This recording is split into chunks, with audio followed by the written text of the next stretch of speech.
Hey everyone, I wanted to do a kind of end of year for 2024. Um, didn't really want to do a 2025 collection being that we still have like 2 months.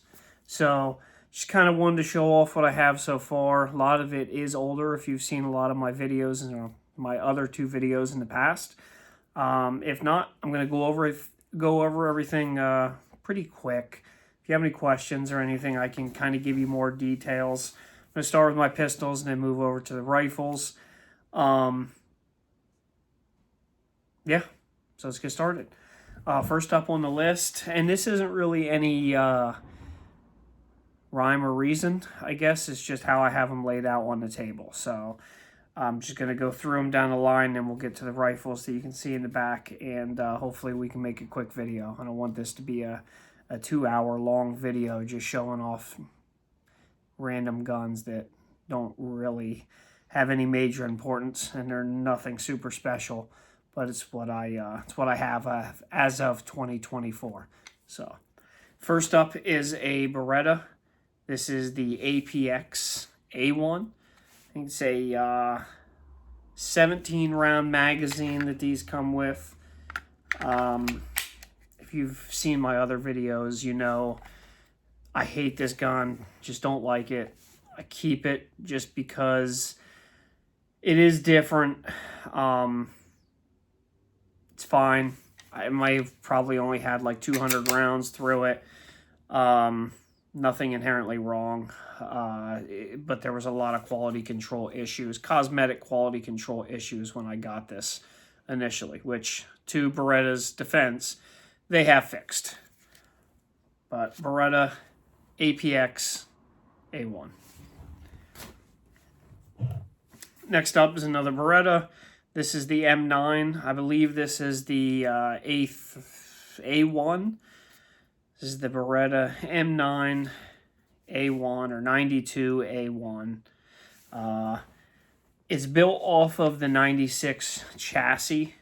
So you can see that it does have this, or I guess the mount where you can put a light, the pick rail, and they do come standard now with the higher capacity mags, and it comes with a threaded barrel. I did put the OEM taller sights on it so I could use it with my suppressor, or one of my suppressors. Pretty, it's an M9. It's a Beretta 92. It's been around for a long time. Everybody's kind of seen one or shot one. They are very reliable gun. Next up is a Smith&Wesson. This is the M&P Shield Plus in 9mm. And this is it's just a performance center version. Not a huge difference. Apparently there's some trigger work that they do. I don't know. Capacity on these, I'm not really sure. 13 rounds. This is the extended. The other ones may only be like a 10, but there's that. Smith & Wesson M&P Shield Plus and the Performance Center. Up next, this is a T-Sauce. This is one of the turkey guns that kind of gotten really popular here in the States recently. They're being imported by a couple different places now, I guess. This is SDS is the importer for this one. What I really like about this one is it's a 9mm 1911 design, but they really put in a lot of work. So you can see there's just a lot of, you got the bob, you have all that laser work that they do, or whatever you want to call it. It's a fully aluminum gun, lower, and then steel upper. But they kind of carry over that design up into the upper and the lower, and it's just a lot of really cool machine work for such a cheap 1911 pistol. And I don't have a lot of rounds through this, maybe 250, 300 rounds. It's just not a gun that I shoot a lot, but I really like, so I picked it up. So this is the T-Sauce. I guess I should give the name of it. The T-Sauce Bantam 9mm is what this is. Next up is the Canik Mete. This is one of their older designs now. They've really come out with a lot of guns recently. Even at SHOT Show I saw they had a bunch of different designs now. This is a great little pistol. As far as, I don't know what you would want to call it. I know some people call it a Glock clone maybe, or maybe it's more closer to a Walther. I don't know. I do know the trigger's fantastic. Anybody that's ever shot a Canik can vouch for that. Great, great triggers, great slides, great actions. So it's all around, it's a great gun. This is definitely something that you know, if you're into guns or collecting guns, you'd want to have at least one. And they're just fantastic, and for the price, I don't know if you can beat it. I mean, I don't know if there's any other guns on the market right now that kind of give the best value, you know, bang for your buck, I guess, than the Canik right now. Up next, another 1911. This is the Colt Defender. This is, again, a 9mm. I've shot this maybe 50 times. Don't really like it, but it's a Colt. I like it just to have for the collection. Works. I mean, there's nothing wrong with it. It's just not a gun that I like to take out and shoot a lot. It's a great gun. The bluing and everything they have on it, the machine work. This was an older Colt, so it was kind of back when they still kind of gave a shit about how their guns looked. Quality control was a lot better. Just a nice little 1911. Up next, gun I don't shoot a lot, is one of my first pistols I ever bought. It's a Springfield XD. It's early 2000s is where it stems from. I don't know if they make this model anymore. They might. It works. It's fine. It's a polymer striker fired pistol. Ergonomics are a little different, but again, this is an early 2000s polymer gun, so take it for whatever it's worth. But it's a nice gun regardless. No major flaws or issues with this. Next up, this is a SIG P226. It's a 9mm, and it is the Legion version, if you can read that. I don't know if you'll be able to see it or not, but that's the Legion. I don't have an optic for this yet. I probably should get one, but these older guns, they're still using the like SIG footprint or the Leopold or whatever they're called. They're very specific, and I don't like those optics very much. I like the footprint of the RMR more, and to run that I would have to get a plate. I don't really want to switch this up. I just kind of want to leave it the way it is. It's a P226. Great gun. All metal frame. Decocker. It's not the single action version. This is the single double action. Next up is the CZ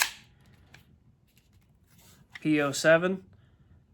This is not one of their newer ones. This is actually a pretty old model now, a couple years old. Doesn't have an optics cut or anything. I'm not really sure even how many. It says 15. It's their compact version. I have smaller hands, so I just like the more compact guns, like the 19 and stuff like that. So,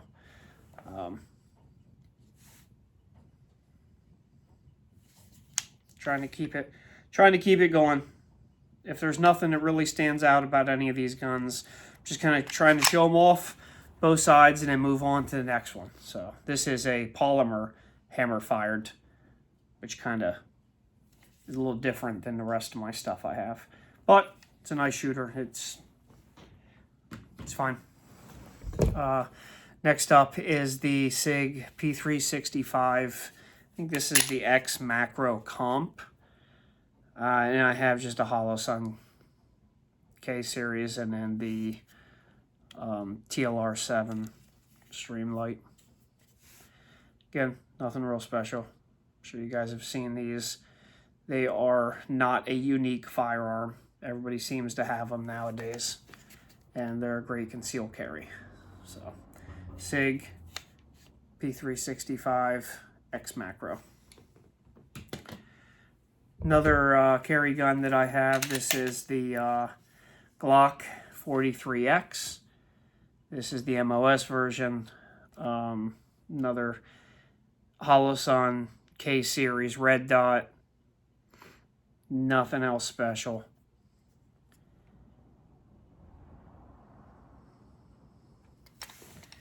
Glock 43X. Up next is an IWI. This is the Masada.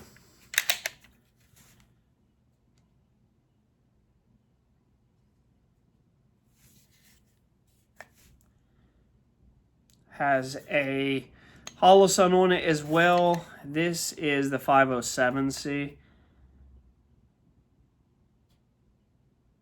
It's a fun little shooter.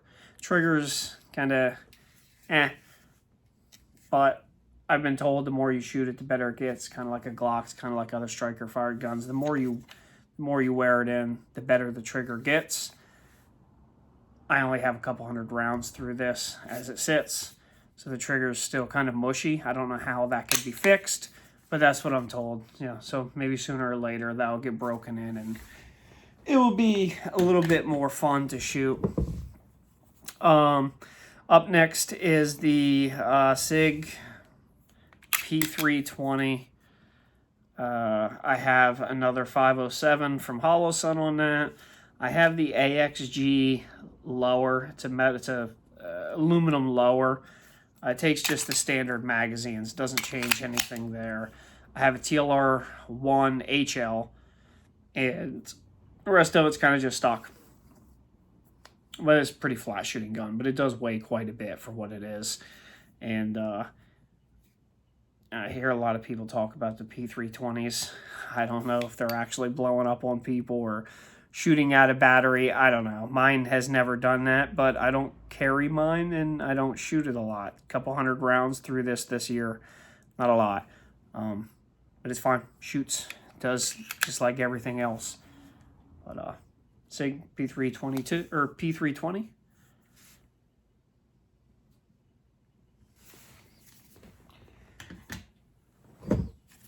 Up next is the Walther. This is a PDP, and this is the F mod or the F frame. So it's got a smaller grip and more straight grip that I kind of prefer over their standard PDP grip. Trying to keep everything in frame here.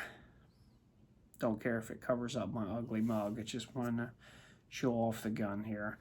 Another 507, no light. I did replace the sights on these. These do take, if you're not aware, these do take the Glock sights. So as long as they're designed for a small framed Glock handgun, as far as I'm concerned, these do just slide right on. There's no problem. I installed these myself with a sight pusher tool. There was no issues.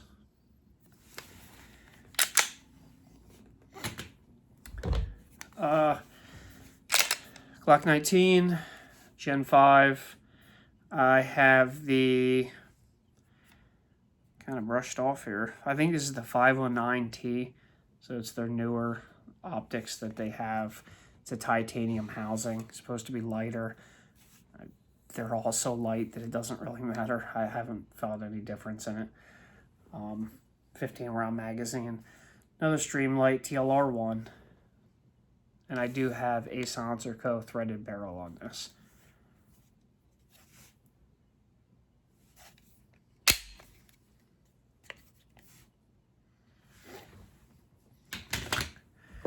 Up next, I don't know if I had this in my last video.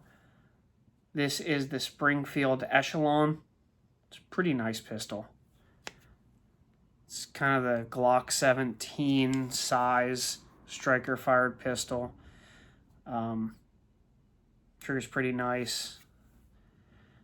feel, grip angle, everything's pretty nice on it. I do have another 507, I believe is what that is. Yeah, 507. Nothing else changed on it. Just a standard setup. The red dot, flashlight, everything else is stock. But very smooth shooting gun. It's nice. A lot of reviews on this online and on YouTube, and they're all pretty favorable. And I would have to concur. I have had zero issues with that gun. Going to get into the last couple pistols I have here, and I just threw some extra cans that I have on, as I always do. This is the Smith&Wesson M&P line of handguns. This is the Generation 2. It's the M2.0 is what they call it. So it comes with the upgraded skeleton trigger. This one came with the tall sights. It was cut for an RMR or an optic, so I'm running another 507. Running a TLR1, like everything. Everything else on this is stock except for the barrel. So I am running a Faxon threaded barrel. Pretty sure you can see. If not, you just have to take my word for it. It's a Faxon and it's fluted. We're running one of my Omega 9K suppressors on that. Does all right on the handguns.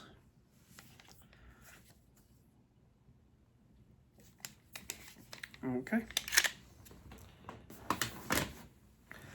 Up next is a one of my favorite handguns. I think I said this last time.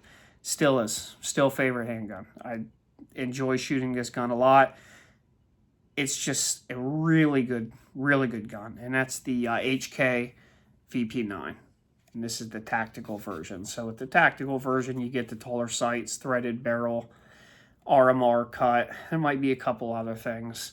All in all, I mean, just the trigger,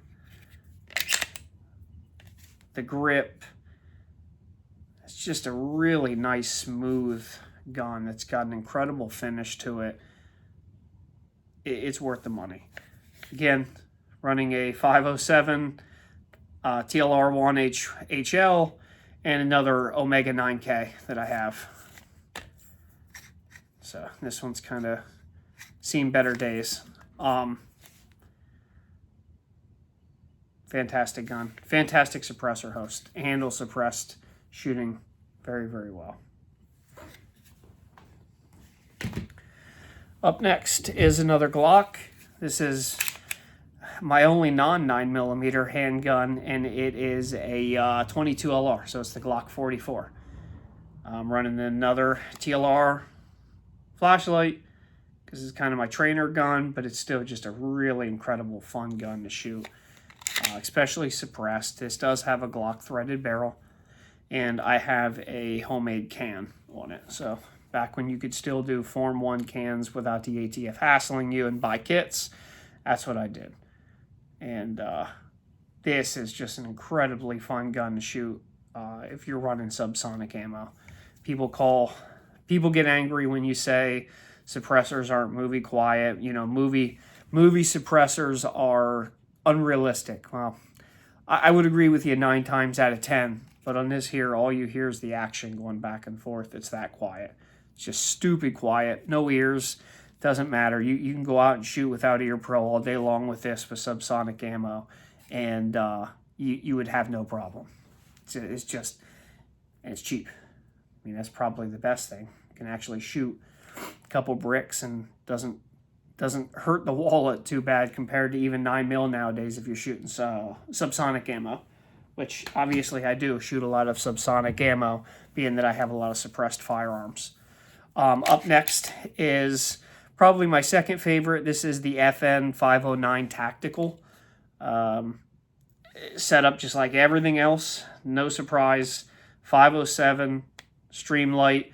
This I do have a Silencer Co. Octane 9. It was a free can I got a couple years ago during a Silencer Co. promo. And I didn't think I would like it at first, and it's pretty awesome. I mean, it's quieter than my 9K. I mean, obviously it's like twice the size.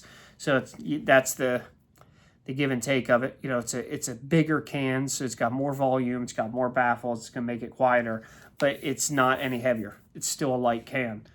And I just leave it on the 509 because the 509 is a short gun to begin with, so a little extra can's not hurting anything. And this gun handles the suppressor probably better than any other handgun I have as far as whatever action they use or how it's locked up. I don't get a lot of blowback from this when you're shooting. So it's always a plus when you don't have carbon and lead and everything else getting blown back into your face while you're shooting at the range. Very quiet rig, very comfortable. Second favorite. Such a great little handgun. Okay, that's all my pistols. I believe so. Like I said, nothing special. They're all stuff you can go to the store right now and buy. I don't collect guns based off of uniqueness. It's just kind of stuff that I find as I've been going through the stores, because I've only really been collecting firearms for the last 5 years at the most. So I don't have a lot of old stuff. Just kind of stuff as I find it. Up next, we're going to get into the rifles. I'm going to start grabbing from over here because I got them all piled up. Again, any questions, anything like that with what I have, just feel free, obviously, leave a comment, and I try to answer you the best I can. The last time I did one of these, I got a lot of complaints that I didn't show, like, hunting stuff. And for whatever reason, for the life of me, I just don't think anybody really cares about, like, bolt guns and stuff or hunting rigs, so I just left them out. But I did want to include them this time for anybody that wants to see.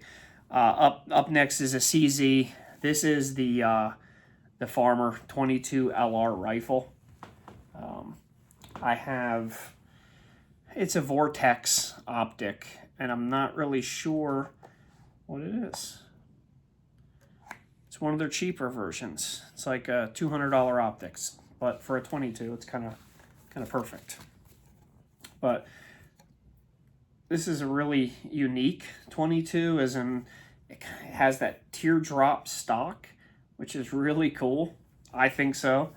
And then it's got the shrouded front sight. So it's very European, which, you know, CZ is that, you know, it's European. It's not American made. So, but 22 LR, there she is. I'm going to try to find a spot that I can start putting these that they don't fall and break or whatever. Up next is my hunting rifle that I've been using since I was 15. This is a Remington 760. This is their short pump action, maybe. It's chambered in 243. It is clear. It's a magazine fed. I think the magazine only holds 4 rounds. But for a hunting rifle, it's more than enough. Very, very glossy. Almost like Monte Carlo stock, blued. I believe this is the scope. I'm not even sure. It'd be nice if I could see that or know what I'm looking at. I think it's a loophole. Yeah, it is. It's right there if I'd learn how to read. It's a loophole scope. It's a straight 6 power magnification. And like I said, it's a 243. But I've been hunting with this for the last 20 years. It's a very, very nice gun.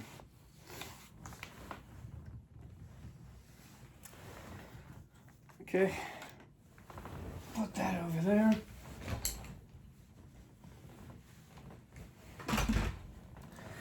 Okay, next up, it's another 22. I showed this the last time, and guys had a lot of questions about it. It's nothing special, but it is a Tippmann arm, so they're ones that make paintball guns and stuff, but apparently they have a line of actual firearms, 22 LR. They're worth checking into if you're looking for something like this. They're probably one of the most reliable and AR handling guns on the market. And it's the M422. They now have models also that have side folding stocks, which is pretty awesome because you can fire them with the stock folded. This is still a buffer system. This is one of their first generation guns, but it's the newer stuff is definitely worth looking into. I'm running a 22 suppressor. This is made by Silencer Co. as well. It's their Warlock. Direct thread, barrel's only about 4 inches, and I have the handguard that sticks out a little bit further. So that way I can tuck the can, protect it a little bit when I'm moving around. The EOTech flip-up sights are Tippmann branded. Not a big fan of them, but I'm not going to switch them out. This is a short-barreled rifle. I have the tax stamp on it, which allows me to put a stock on a 4-inch barreled gun.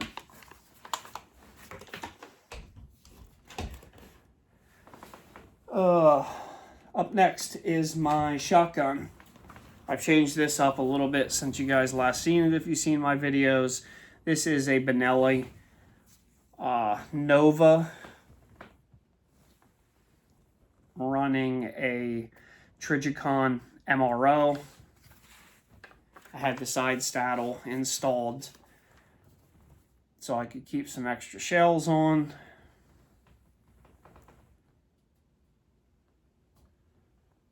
It's a 12 gauge shotgun. I guess I should have said that. It's a pump action 12 gauge shotgun. Benelli Nova.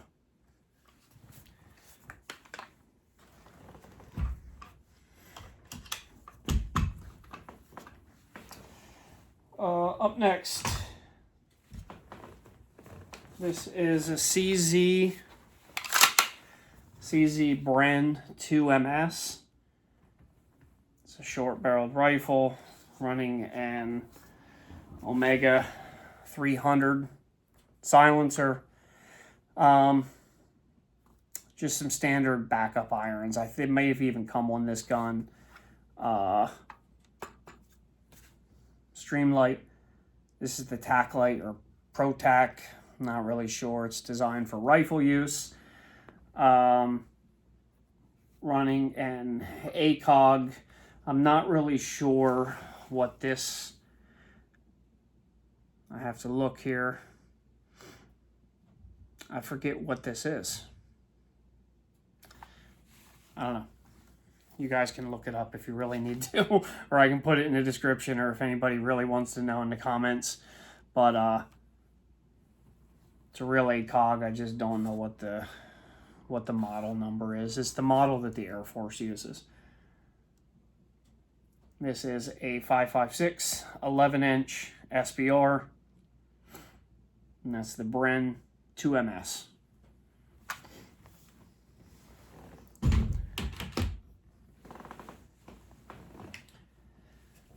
Up next, it's a SIG 716.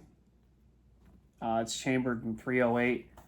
This is a 14.5-inch barrel with a pinned and weld muzzle device, and I run a Silencer Co. Omega. Or actually, this is the Chimera. This is the Silencer Co. Chimera 300. Just running a EOTech with a Trigicon 3-power magnifier. Magpul furniture.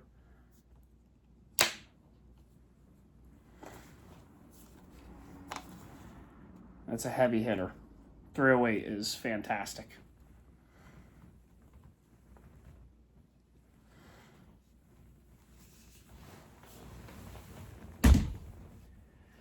Up next, going the opposite direction.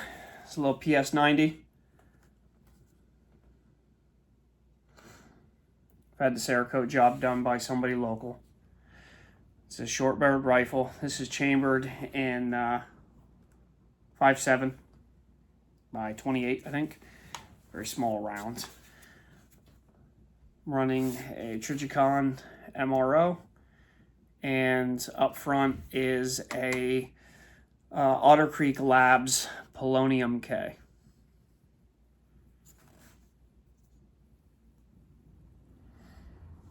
a sweet little gun. If I could afford to shoot more, I would. It's a very expensive cartridge.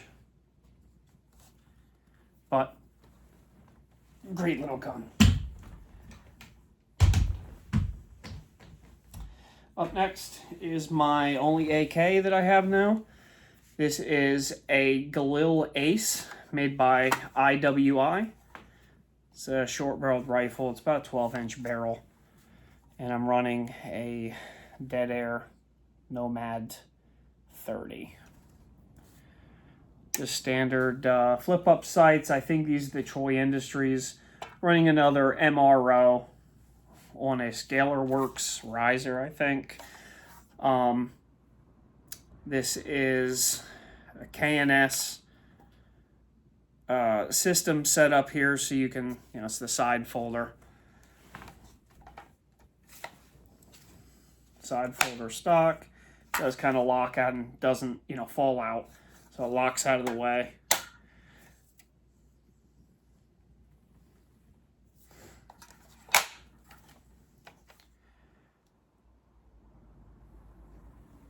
This is chambered in 7.62 by 39.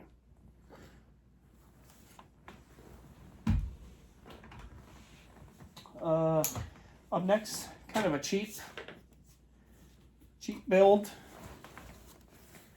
This is just a parts bin AR-15 5.56 11.5-inch barrel SBR. I have an Aimpoint Comp M2, and this is running the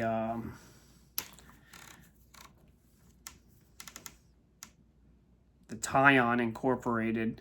This is the Dragoon Mini 5.56 can that they offer. It's full titanium. It's really light. That's why I put it on here. It doesn't really handle suppression super well. And this is a gun I don't shoot a lot, so I don't really care. But I do have a custom Cerakote job on it that a buddy did for mine. And it looks pretty slick. But like I said, this is just a cheap build that I had put together with parts.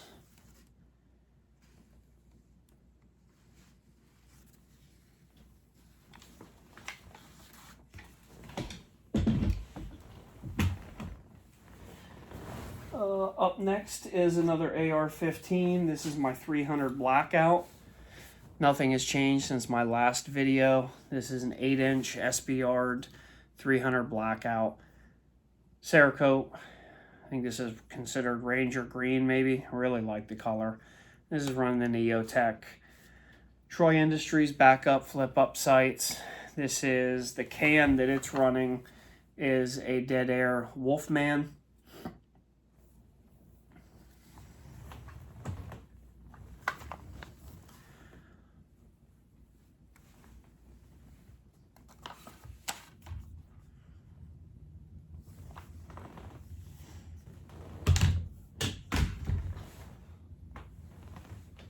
Another AR. This is my Mark 18 clone, I guess. It's a Daniel Defense Mark 18 upper, and it's on one of my registered SBR lowers. This is a Silencer Co. lower. This is a 10.3-inch barrel SBR with a EOTech and a Silencer Co. Saker 5.56. This is the full 5.56. Suppresses pretty well for what it is. 5.56, so don't expect it to be super quiet.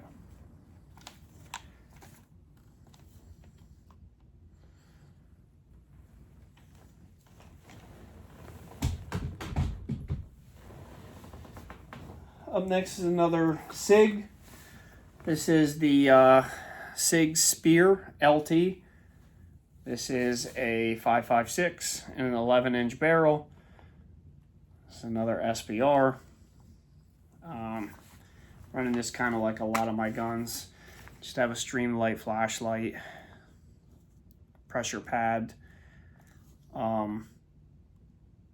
This is a Dead Air Sandman K initially, but I had it serviced and cut down. I had it set up for the hub mounting system, and they record it so it sounds a lot better than it did. Because if you guys have ever had or heard a Sandman K, it's probably one of the worst cans on the market. It's a terrible can. I would not recommend anybody wasting their money on a K can ever. Not from Dead Air. But if I didn't say, this is another 5.56 SBR 11-inch barrel, and this has a comp M4S on top.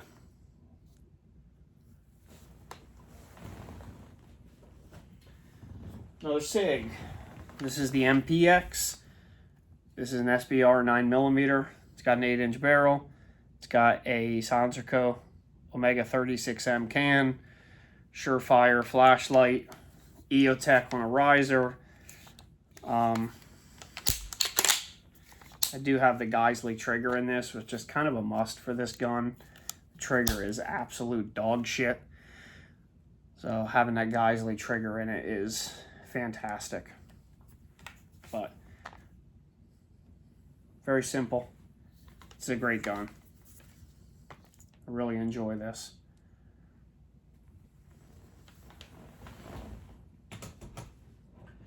Up next is a Springfield Hellion. It's a bullpup design, 16-inch barrel. I'm running a Silencer Co. Omega 300 can. This also has a Aimpoint Comp M4S. It's a really cool gun. I guess the Croatian Army. This is their standard issue gun. You can correct me if I'm wrong.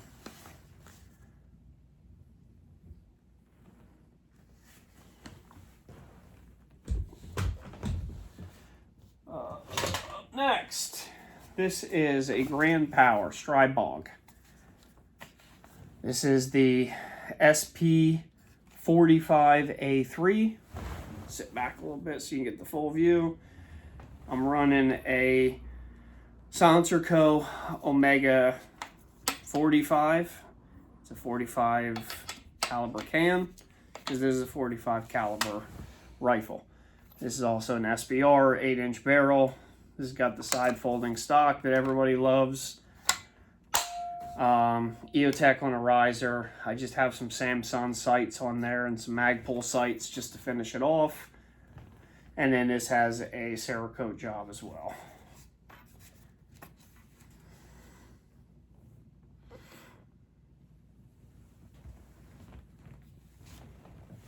All right, last but not least, this is my newest purchase. This is the HK SP5, basically MP5. It's an SBR Omega 9K suppressor.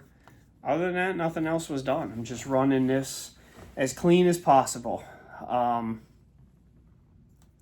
Not really sure if I'm going to add an optic. I don't know yet. I think I'm just going to end up leaving it just the way it is. But this is a real HK.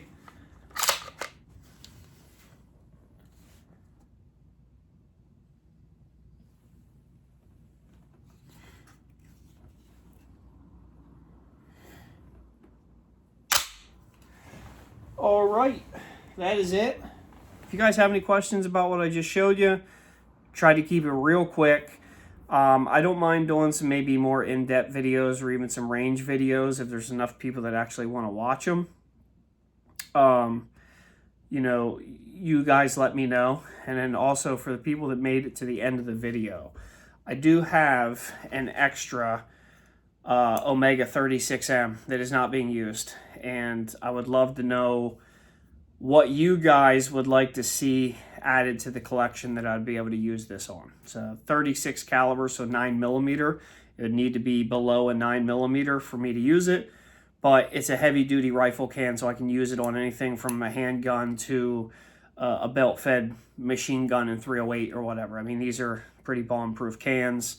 So if you made it to the end of the video, you know, definitely put in the comments like, hey, you know, what would you buy knowing that you have this can that you want to use it on? Because I'm open to suggestions. Kind of running out of ideas, not really sure what else to buy.